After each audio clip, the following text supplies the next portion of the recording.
Hello, my beautiful fellow truth seekers. How are you doing? I hope the answer to that is they're doing really, really well. And your day's about to get better because today we're talking about Kanye West on Joe Rogan. And this is a 3 hour long interview that dropped 2 days ago. I watched the full 3 hours very intently, took notes. And this episode, I actually just looked it up on YouTube. I have it up right here. And it has 6.6 million views in 2 days. So, and this is just nuts coming from the perspective of, seeing Kanye as this fellow truth seeker, but also Christ follower. And just to see that, he's make Jesus cool again. He's making Jesus cool again. And 2 days in, 6.5 million people have watched his video and just listened to him genuinely speak from the heart and just kind of get an inside look into his mind and his heart and what's really going on in there, which is a lot. So I feel like he's really the main famous person, celebrity, that I even keep up with. And it started in 2018 when I was going through my spiritual journey. And I was just feeling like I was on top of the world, so free. And he did the album Kids See Ghosts with Cuddy. And I just remember I actually took his song and cut it and re-edited it around to be the way that I wanted it to be. And it was just the song, I put my hand on the stove to see if I still bleed. I think that's what it says. But just goes on saying I feel free. And I used to blast that song in 2018 all around Fort Worth, Texas. Bass fully up, windows down. And I just felt it in my heart and soul. So that was when I really started connecting with Kanye. I was looking at his tweets, really seeing he was about to do Yandi. And I was like, yes, Gandhi, Yeezy Gandhi, collab, beautiful. I was just on the same path. I was feeling it. And then I remember last year being in Florida and he dropped his new album, which was Jesus is King. And I was like, what? A little bit thrown off, but okay, Yeezy, you do you. I'm going to still listen to it. I didn't really, resonate with it and want to blast it from the rooftops like I did Kids See Ghosts. But sure enough, right around the corner, I actually come into my own journey with Christ. And now I be blasting that album all the time. Jesus is King, true and living God, Yeshua. Oh, it's so good. Literally so good. So Kanye, if you remember, he did that interview on TMZ and he was talking about slavery and how it's a choice, you can get off the plantation. And everyone freaked out about it. It was so controversial. They thought he was crazy. They ended up putting him in a mental health center, medicating him, telling him he's bipolar, all this different stuff. And he went through a lot. But that was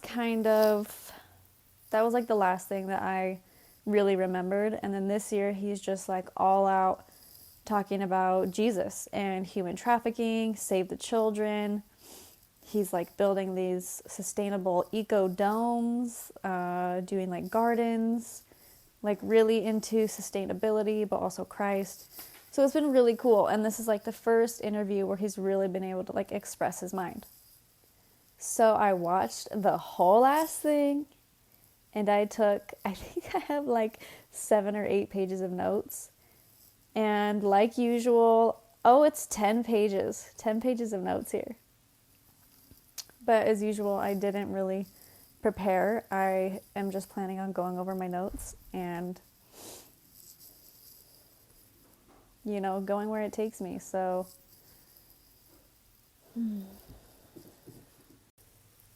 all right, so it starts off with Joe Rogan asking him, what have you been up to?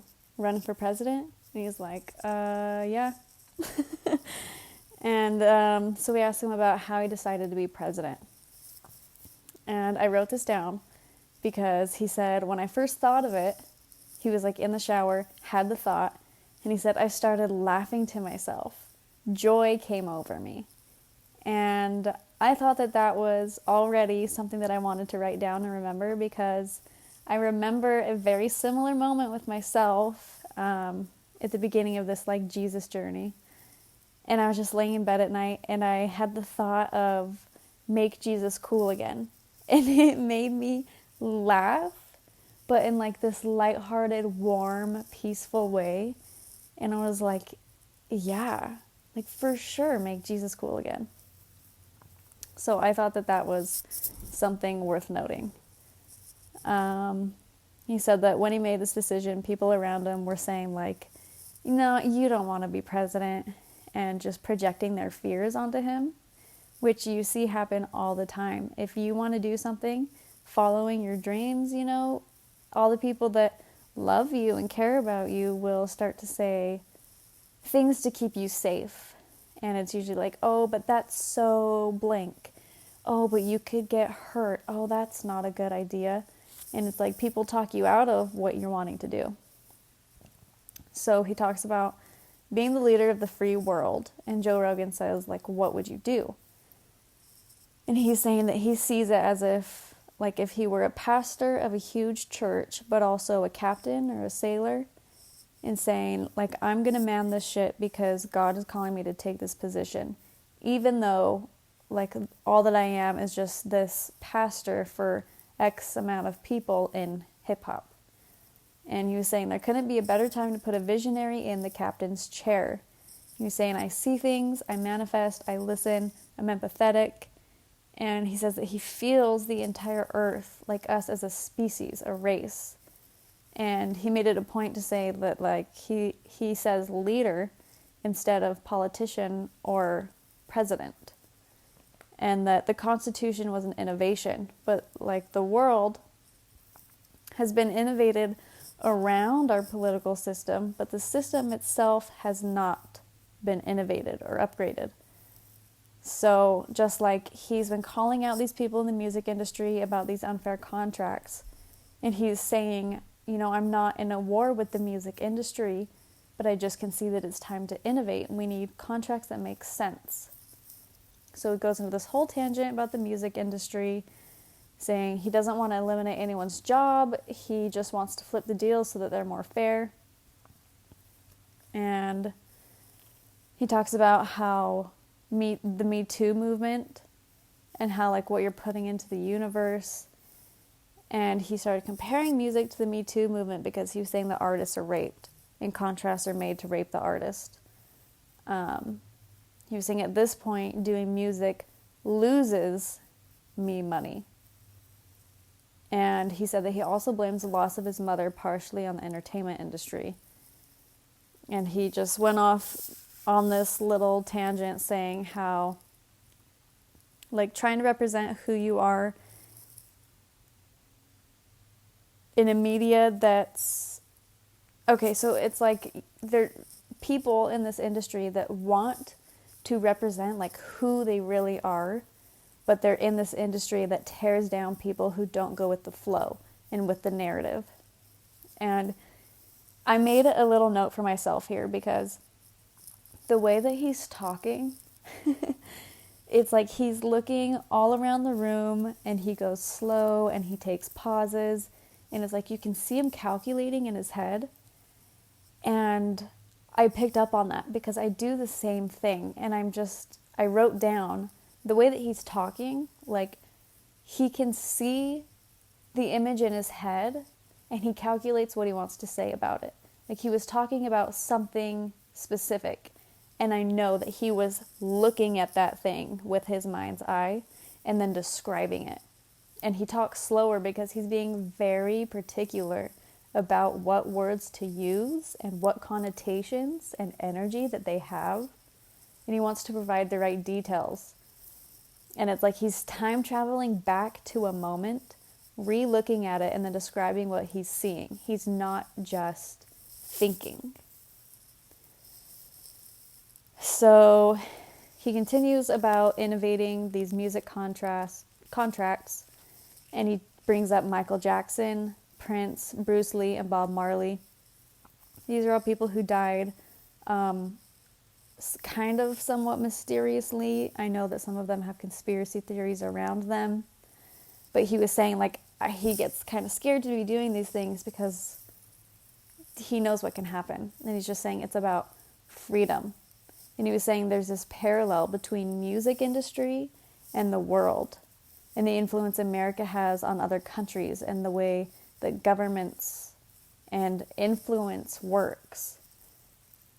And he was saying, like, it's really similar, like the way people in power and control deal with, say, disaster relief. And he brought up Haiti, which is a huge deal, especially when you get into the human trafficking and the Clintons and Haiti. And he's just saying, like, where's this money going? Why aren't things being built? So one of the big quotes that was taken from this interview was Kanye saying, how much does the earth cost? Like, how much is it worth? Because you can't buy the earth. We created money. And, like, in terms of our money, how much would the whole earth be worth? Like, what's its value? And he was saying, if money is the key to happiness and problem solving, we would just keep printing more money. But it's not about that. It's about keeping poor people poor and rich people rich. And he was saying right now is like the fall of Rome, which, again, has all this backstory to it. Rome, I don't even know how to begin. They were pretty evil. Pagans, I would say, just very evil. They control a lot, and they still control a lot. But so he was calling this the fall of Rome. And he was saying how people would prefer to just go down with the Titanic rather than get on a lifeboat because they don't want to get water on their outfits. And he was saying that we're brainwashed into classism. So it's really difficult to embrace innovation unless it has a tag on it, a price tag or a name brand, or like, with this new innovation, you'll be better than blank, this person, or, whatever. So he continues on saying that he started his ministry, and he just feels like the little drummer boy, where he may not be totally well versed in the Word of God, but all things are made good in God. And he gave people the opportunity to get paid for singing for God.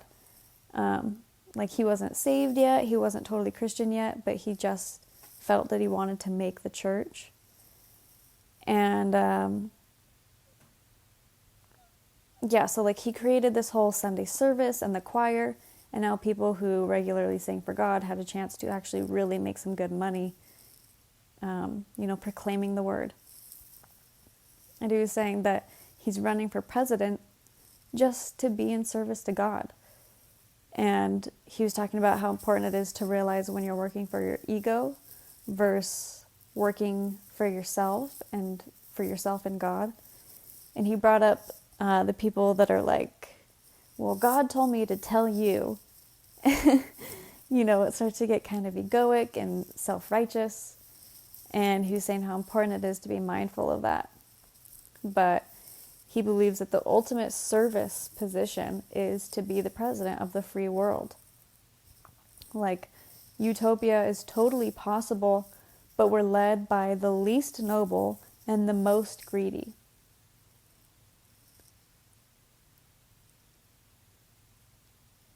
So he had stepped away from rap until COVID, because he just kind of felt like, I don't know how to rap and be in service to God, And then I think one of his pastors was with him. And Kanye is saying, like, he always wants to listen to kids before he listens to adults, because adults have been completely programmed and kids are still free and liberated. And his pastor said, my son wants to hear a rap album about Christ. And so Kanye did it. And that was Jesus is King. And he was saying, like, this is the first rap album that you can listen to the whole thing as a family. Like, how nuts is that? Think about it. What rap album could you play today that's not talking about drugs and sex and drinking and all these different things? You got Cardi B talking about her WAP, whatever it is. I haven't really even listened to the song because I don't even want to support that. So the first rap album you can listen to as a family. And then he talks about creating Sunday service, and all these little baby steps are leading him to this bigger goal, and he wants to have a gospel university with just like a huge stadium where people can go there to train, because he was saying people don't practice hymns and like gospel singing the way that people practice rapping in the studio or practice, when they're in the NBA. And he was saying that he is like envisioning this coliseum for God. And he like broke into song right here. But it's just the way his creative mind works, he's in music. So he starts talking about how, like, what it would be like to have this choir singing and then like more people join in with more noise and more enthusiasm. And then once they get to that certain break or part, then more people sing in or join in and sing. And like, there's something about crowds and like choruses of mass amounts of people that it has so much power to it. Like, it can bring you to tears. And he was saying that is, to hear that with that much power, it's actually natural healing for our spirit. And so he started going into these other ideas that he has, talking about food, clothing, shelter, communication, education, transportation, hydroponic gardens, making all of your food on your own land. And he was talking about teaching kids and how he hates all of these things today that are like the kids' version. And he was just saying, like, kids need to understand early on how real life works, because they have this image in their head of how life is, and they grow up and that's not actually true, and then everyone's like, what? Everyone gets so confused and hurt and fearful. So he wants to just teach kids what's up. So he talked about the school that he's building, based off of just a lot of natural stuff. And he was saying that he doesn't like solar panels because it's not aligned with Nikola Tesla. And here, like, if you're in the New Age community and you've started to learn about energy, frequency, vibration, you've probably learned and read about Nikola Tesla and how Edison, like, kind of ripped off his stuff. And of course, Thomas Edison is the one who gets all the credit for the light bulb, but Tesla was an actual genius. So I thought that was cool. He brought that up, and like the corruption behind Edison and how Tesla was like this actual world changer, but you don't ever hear about him. So he's talking about cities and how the way that we live now has been designed, like intentionally designed to promote industry and to make more money, and how it's not intentionally designed to promote happiness. And so he's talking about right now, like the times we're in, COVID, this mass great awakening, all these people coming to Christ, like all the things that are going on right now. He's talking about this is Rome falling. And I really want you guys to do some deeper digging about that, about Rome, and just a lot of the symbolism that exists today, especially in places like Washington, D.C., that are actually like Roman in origin. So he's saying as Rome is falling, there's got to be this new civilization to take its place. So this is where Kanye's head is at. Like, he is thinking to the future. He is planning the future. And that's why people today are like, yo, this guy's crazy. Because, half the people today are stuck in the past, having a hard time even being in the now, or they're looking at the future and stressing out. Whereas he is looking at the future and innovating, trying to bring the future here now. And he was saying, God is using me. He has a calling in my life to make the world better for all. He was saying there are possessed people who have demonic ways, but at one point in time, We were all children. And he makes it a point, like, we're all children. We have to look at each other and think of each other as these children. He said, even the devil's an angel, a fallen, lost angel. And he said, Los Angeles, you know, he's like decoding the matrix here. And so Joe chimes in right here, and he's like, you deconstruct things. Talking to Kanye on, like, systems. And he's saying, like, you know, Kanye, you're making going to church cool again. And Kanye said that when he was making this album, his friend, I think it was Lamar Odom, he was actually in a coma. And so while he was in the coma, he played his music for him. And that after he woke up from the coma, he played the album for him, and Lamar Odom, remembered it. He remembered it and recognized it, even though he was in a coma. So, next subject. I learned in this podcast that Kanye's dad was a Black Panther. And the Black Panthers were kind of like a social justice group. I probably could have done more research about this before I recorded. But yeah, they were just like a Black rights type movement. I'm pretty sure. If I'm wrong, I'm so sorry. Definitely look this up on your own.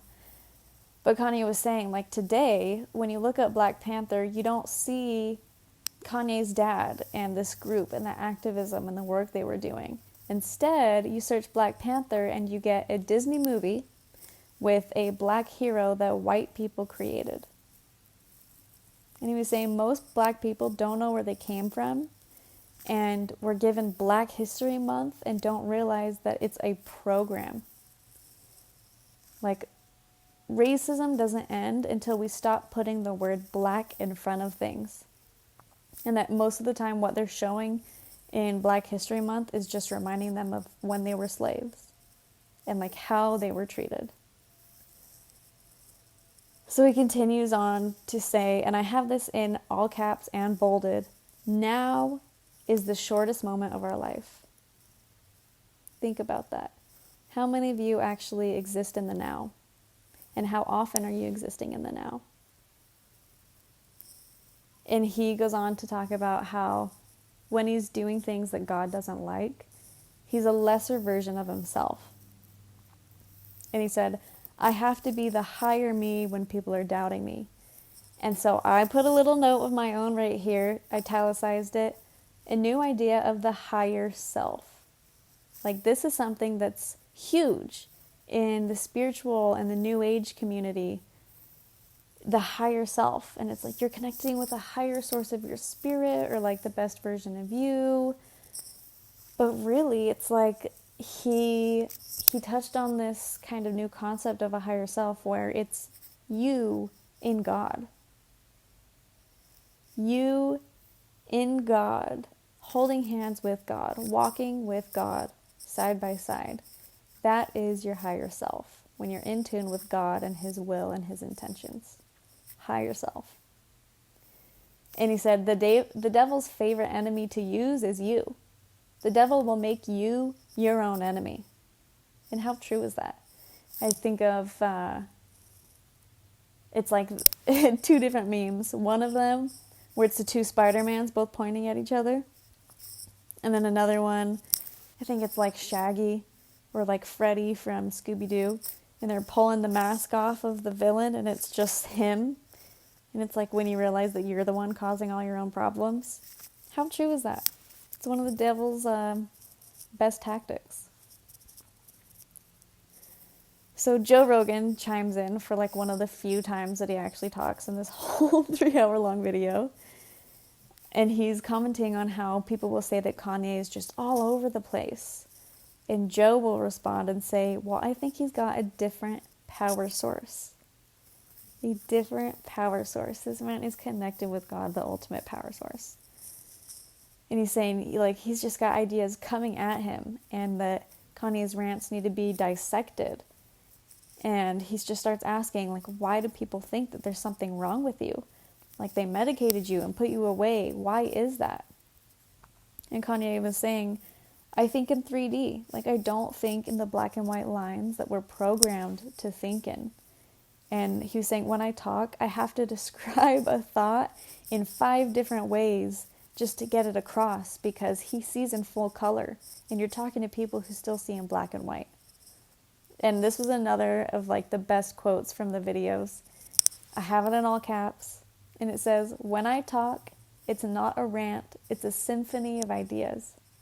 So he's talking about like songs, you have all these different instruments, you know, all these different things going on. He was saying it's a symphony of ideas, all these different things coming together that all connect. He was like, yeah, people think I'm crazy, but telling the truth is crazy in a world full of lies. And Joe says, you think of things independently in a massive perspective. Have you always been this way? And Kanye was saying, before I found Christ and gave my life to God, I would try to lean on my own understanding. And he talks about like geniuses and being genius. And he brings up Einstein and how Einstein wanted to understand God's mind, the all-knowing mind. And he was saying the universe is like this black hole of all this information, and we can only see what God allows us to see. So he was saying, like when he was 16, he wrote verses. This isn't right. I'm kind of paraphrasing this, making it up because I don't remember exactly. But just to like visualize the point that I'm going to say. And like he was 16 and made a verse. And then he was 19 and he did some beats for somebody. And then he was 20 and started making his own music. And up and up and up and up until, you know, he is where he is today. And he was saying, as I grow, God sets new stages for me in the game of life. Like he's just leveling up. God is giving him what he's ready to see at each new moment. And he said that he went from having confidence and arrogance, which he needed the arrogance to get by when people doubted him or thought he was crazy. He said he went from that to having faith. And that faith is the opposite of fear, which has now made him the fearless leader that he is, and that his mom always knew he would be. And so Joe says, like, was recognizing this higher power, was that the glue that kept your thoughts together and your mind straight so that you weren't labeled bipolar and manic anymore? And Kanye just goes on to explain that like all of these things were creating a disconnect to God, and that these people were trying to kill a superhero. You know, they were giving him this medicine. They gave him this medicine that made him gain weight, and he was losing all of his confidence. And then he asked for one, like a different one that didn't make him gain weight. And he was like, oh yeah, we have one of those. And he was just saying, like, if they had that, why wouldn't they give it to me? Why were they giving me stuff that was known to make me gain weight? He was saying, like, it destroyed my confidence and it made him a shell of who he really was. And I have in all caps, like, this is such a good hero story of somebody who was called crazy by the entire world, and he was medicated and suppressed, and he has been just like slammed on all of these media networks and on social media and by the people. But he got through it. He got off his medicine. He did his own thing. He got out of like millions of dollars of debt. Now he's worth like $4 billion, and he's so influential, even more than he already was. And he's doing his own damn thing with God by his side. So he was saying that they told him he was bipolar and they wanted to medicate him for saying slavery is a choice and for having that interview. And that they were trying to suppress him for having an opinion and for saying it out loud, you know. And clearly he was not talking about chains and whips type of slavery, but they took it out of context. And he said the media is always taking anything out of context that isn't part of their overall narrative. So he goes into talking about narratives and how Hollywood mainly controlled the information in the narrative until Silicon Valley came along and made information accessible for everybody. You know, this amazing way to get ideas out. Like, this was Steve Jobs. Without Steve Jobs, the world would not be the same. And, social media still is censored and controlled, but what an amazing way to use your freedom of speech and to share ideas and learn new information. And he was saying, like, anything that man makes is going to be flawed, and it just has to evolve and change. And he was saying, everything I've ever done that made me successful is because I have a wildness. I will not medicate myself because that removes anything that's unique. And that's kind of how I feel, I've gone back and forth with anxiety medications, but at the end of the day, I don't want to be medicated because it's just not who I am. It makes me feel different. So then he goes on and starts talking about his breakdown from this year, where he cried on stage talking about, and he wouldn't say it, he just called it like the A word, talking about abortion and how him and Kim almost aborted their baby. And he was saying the idea just tears him up, that he was part of the culture that supports murder in the womb. And so he was saying, like, he looked it up, he looked at the stats, and did you know that the greatest advocates for abortion are men ages 30 to 37? And that's what age he was. And he was just saying, like, he felt too busy, just the same way that his dad felt too busy to him. Like, he almost wasn't born. But look at what he's doing today, He was saying we just have a culture of that. He talked about child rebel soldiers in Africa who get doped up and psyched up or like made to kill their parents. But we have the opposite of that. People are getting doped up, psyched up, and killing their babies.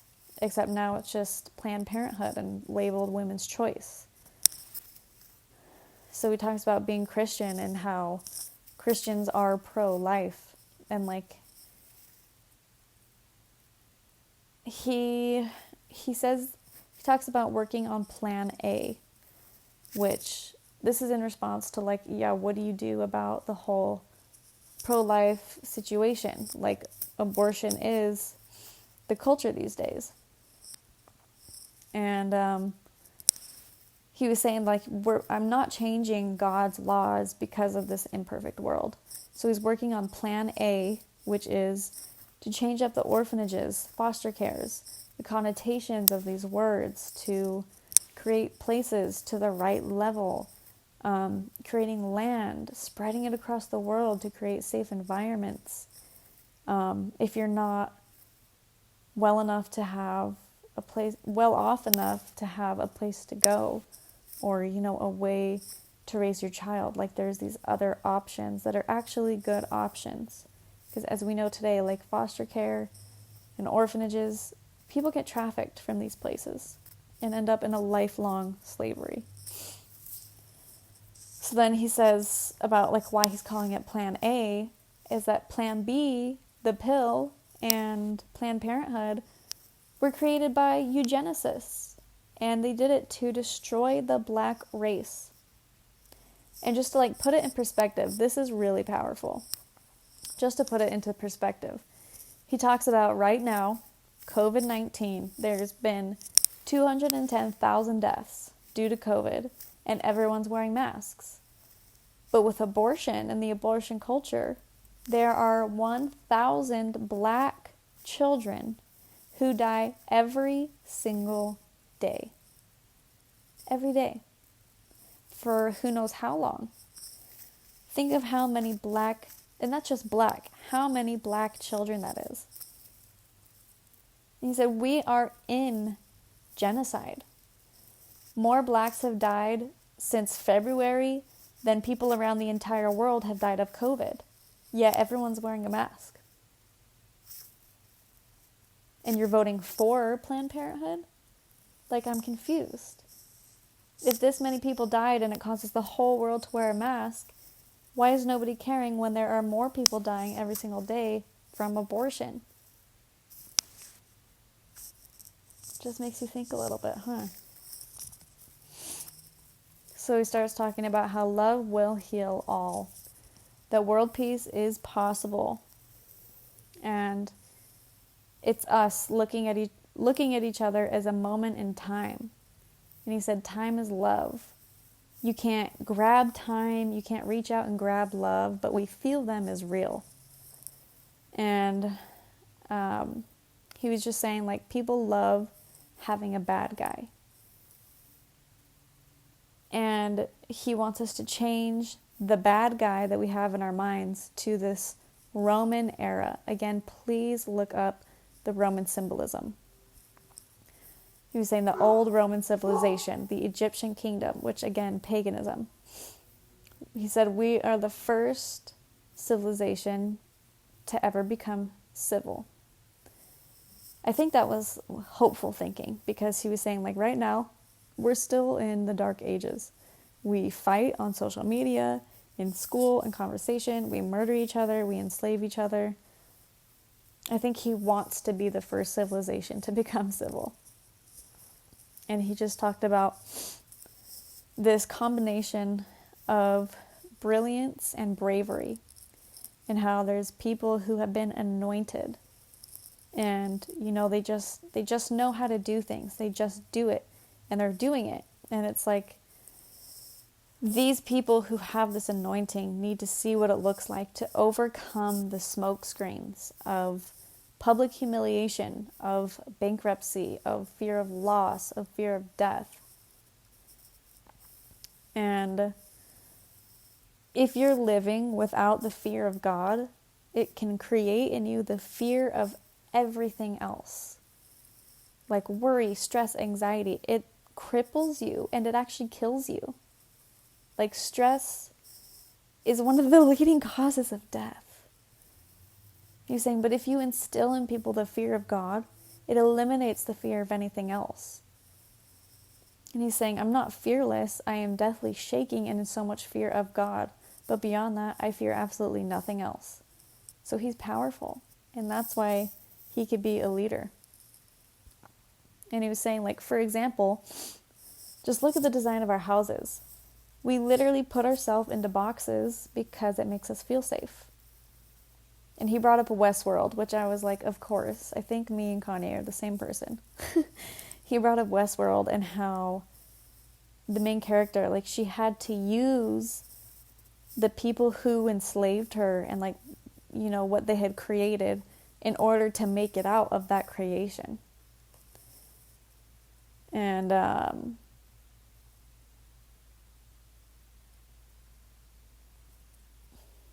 so he just talks about, like, the fears that he has, the issues that he has. And he's saying, like, he has innovator issues, not these day-to-day issues. Like, he's thinking of the big picture. And it was kind of cool because it even gave me perspective on my own life. He was saying, like, us talking right now, like, being on this Joe Rogan podcast, this may be a part of my life's movie. You know, you never know. And he talked more about Tesla and how he had all these amazing answers that would change society. And he was saying, I am going to manifest the world being free. You know, anything you put in the ground grows. How do people still go hungry? And he was saying, we used to have all these good skill sets, but now we don't. And he was just talking about, like, bringing your ideas into fruition and planting these seeds.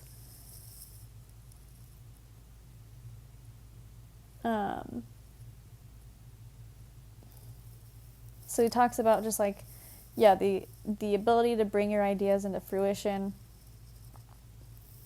And he was talking about podcasts and how most of them are not a work of art, but they're a formula, and that a lot of the time people aren't having true conversations. They're just looking for a viral moment or, you know, whatever. There's always sort of an agenda. And he was just comparing things that are pure versus creating things that have already been liked. Like how there will be 15 Toy Story movies before a movie with a different idea and concept even gets accepted.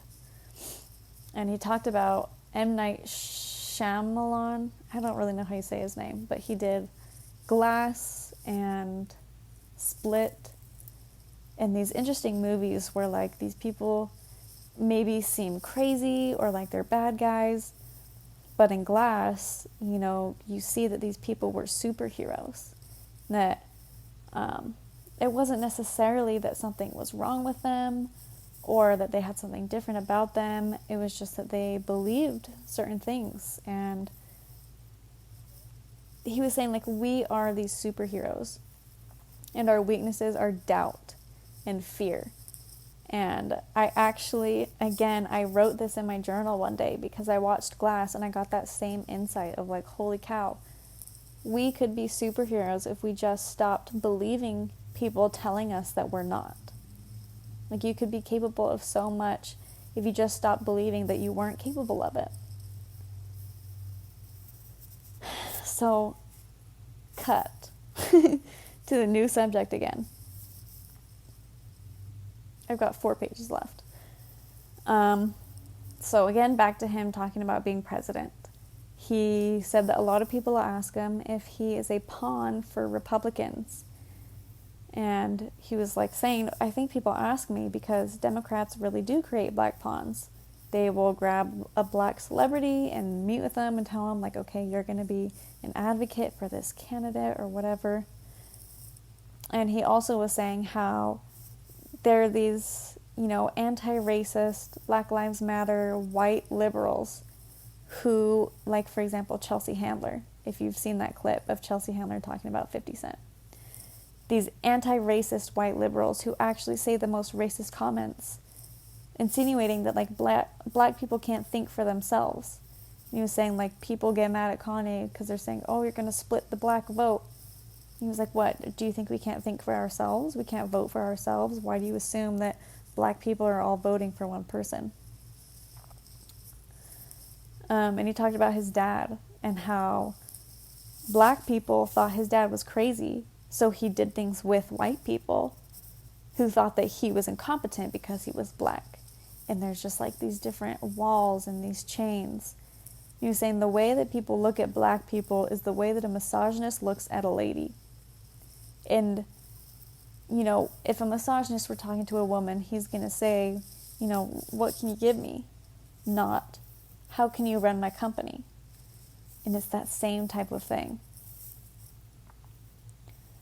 And he talked about this story about being 16 years old, working at Gap, and he stole these khakis and got fired.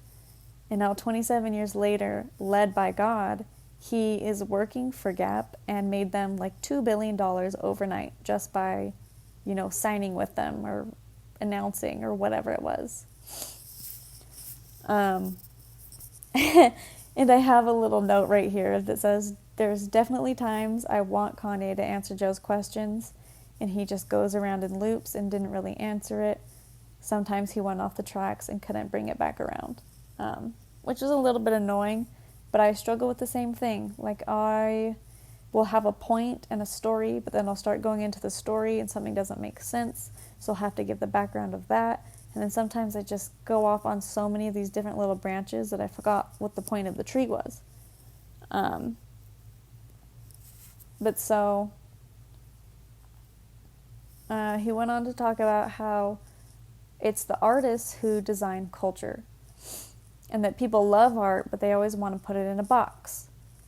And he was saying we need to surround ourselves with artists because they're connected and truthful and imaginative like children. And how our world turns us old and rigid and brittle and fearful, but children are fearless.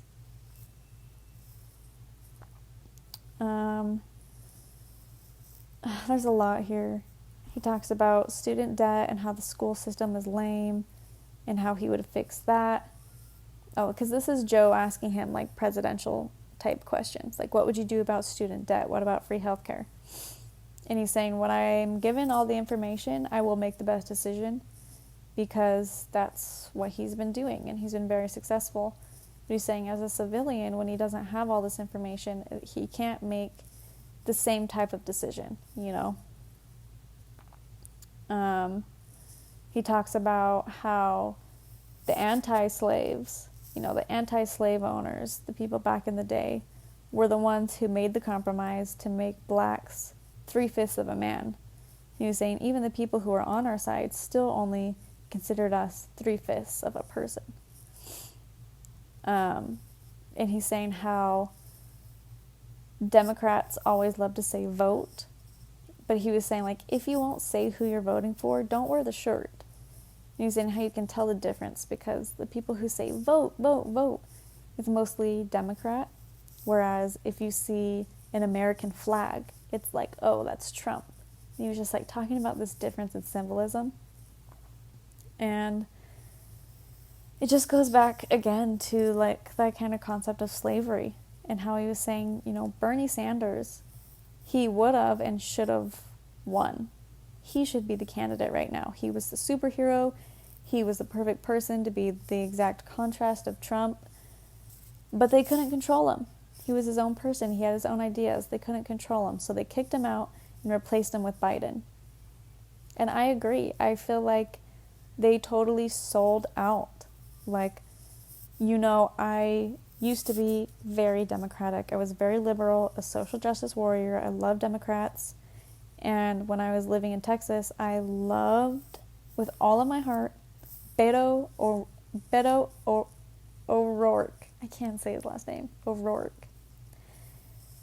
It really opened my eyes to this deception and this, you know, manipulation and control and this slavery, was when I saw Beto endorse Biden.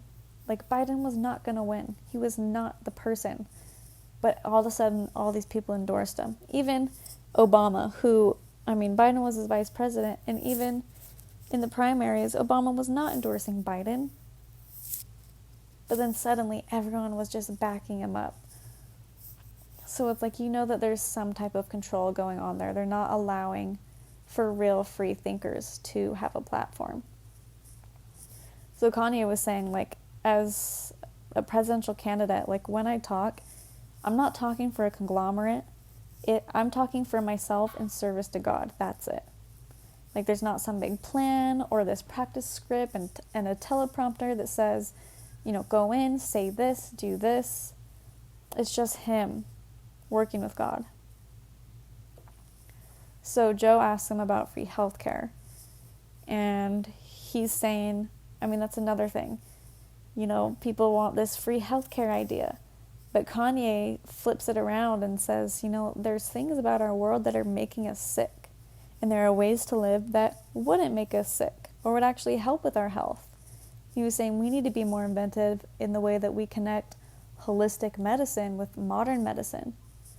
And he was saying, like, there are these silver bullet medications where it can go in, kill exactly what it needs, and boom, you're cured. But he was saying with capitalism, the way it is now, they don't want to treat you because if you're healed, it won't keep making them money. And he was saying the solutions for utopia are already here, but there's just too much fear around it. And he was saying we're all sick. We're all sick in some way, and the world has been designed to keep us sick. He was saying we don't need to go to space. We need to engineer our space. So, like, our spaces. How close are we to our jobs, to our friends, to our families? How close are we to the school, to the doctor? How close to the farm? How close to the grocery store? And so on. Like, spatial engineering. And so I wrote a note here saying that people don't really understand what Kanye is saying and thinking because everyone is looking for the Band-Aids. Everyone's looking for the Band-Aids to cover up these many symptoms. And it's like, people start to argue about that, like, free healthcare. No, not free healthcare. But we're sick. Well, I know. And it's like, you don't need to fight between these two different Band-Aids. Kanye doesn't want Band-Aids. He doesn't want to fix these symptoms. He's digging down to the root cause and trying to re-engineer it so that the symptoms don't show up anymore at all. Then I wrote, like, when Joe asks about free healthcare and Kanye goes into how the world is sick and how healthcare doesn't work and how the world is designed to make us sick, etc., etc., he's not giving you the solution in the Band-Aid. He's telling you why it's happening and how to make it not happen. And that's pretty far out for a lot of people.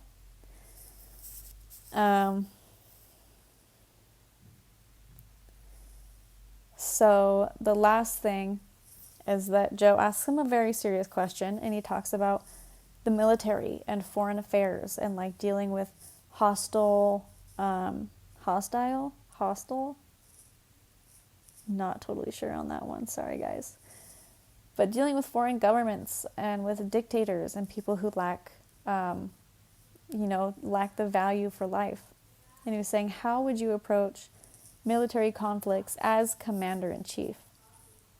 Like if China were to take over Taiwan or something happened with Iran, Syria, or Russia, what would you do? And Kanye responds, and he even takes a second and he stops and he prays. And so he starts responding that like COVID, right now he's just a civilian, so he only has so much information. But if he were president, he would have the best people on the planet to present to him the information, to talk about solutions, and then make sound, rational decisions on that, and by following God's will in his approach to dealing with other countries and leaders. And he was saying, if other leaders are just in it to take a check or to work for a conglomerate, then all of these deals with foreign countries are very transactional, like this give and take. And he was saying, when he stopped and said his prayer, he was like, this isn't something that you just wing or you do some research and then you think you know the answer. Like, you pray, because these are people's lives. It's very serious. He was saying it takes time. Again, time is love. Spending time is spending love. And it takes moments of listening and understanding. And he said, like, in order to really deal with these things, I need to know why foreign countries are in these situations and why their pain keeps compounding. It's about empathy. This is not a 2 + 2 = 4 situation. We need international healing. He was saying, I would lead. Like, in these situations, I would just lead. I would lead with love, with dignity, and with responsibility to my country and to all these people, in full service to God and to the American people. And he was saying, like, there's a mode that I would be in that position. And when it's in God's will that I be the leader, I will become that leader that I need to be. Just like he was saying earlier with those different stages in life, where it started with, making a beat for his friend and has gone on to him being like one of the top selling artists. When he's in that position, God will prepare him and he will become the leader he needs to be. And he just was saying, like, I know that I'm being called to captain the ship. And so Joe responded, this is the last comment of the whole show, but he was just saying, like, Kanye, you said this in a very non-politician way, and I can tell that you're being 100% natural. He was saying that's why people like Trump, is because he's not political. But Joe was just really empathizing with him. Like, I can see that, this makes sense, and what you're saying has value to it, and I can tell you're speaking from your heart, you're being honest, and you really do have this good intention and desire. And then he made a joke about how he's going to end up being blamed if Kanye becomes president, and people are going to be mad at him. But so that is the whole overview. Very long podcast episode here today, but I just wanted to give you guys the quick overview so that you know what was talked about without having to listen to a full 3-hour long thing. And I know that for some people it's probably confusing to even listen to Kanye at all. So I hope that I helped with understanding just by paraphrasing these things and kind of tying it together. Honestly, I love both of them so much. Joe Rogan is part of the reason that I started the podcast. He gave me so much hope. I learned about him the same year that I jumped on the Kanye train. And I just love that he is able to have these conversations without bias or judgment or this agenda. Like, he's just a fighter who decided to talk to people, and a comedian. And same with Kanye. Like, he's just this rapper who is transformed and evolved into a fashion designer and all these different things. And he's building this school. and he's his own CFO and all of this different stuff at the same time, but they're just real people having real conversations, and I can definitely see Kanye's truth and that he really does believe that he's called of God to take this position. And honestly, I don't think he's so crazy for thinking that at all. Like, I truly do believe that if God's put it on his heart and he's here doing the damn thing, like, I do think that there's a chance that he could be the president in 2024. I really honestly believe that.